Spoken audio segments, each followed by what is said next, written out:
ఇక పైన ప్రతి గ్రంథాన్ని చదువుకోవాలి, నాలెడ్జ్ గెయిన్ చేయాలి, ప్రశ్నించే తత్వంగా నిలబడాలి, క్రైస్తవ సంఘాలుగా ఎదగాల్సిన అవసరం ఉంది అంటున్నారు చాలా మంది. ఏం నేర్చుకున్నారు, మీరేం చెప్పాల్సింది? గత 2-3 రోజుల నుంచి వార్త చేసిన కానీ మాకు చాలా బాధాకరమైన విషయం.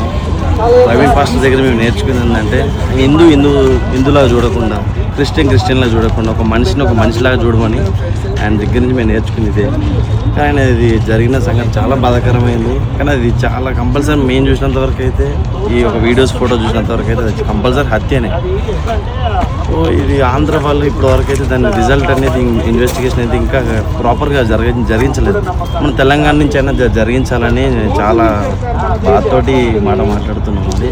ఎందుకంటే మన సీఎం అయినా సరే రేవంత్ రెడ్డి గారు అన్ని మతాలనైనా సరే అన్ని చాలా గౌరవించే వ్యక్తి. దీనికి ఆయన స్పందించాలని నేను కోరుతున్నాను.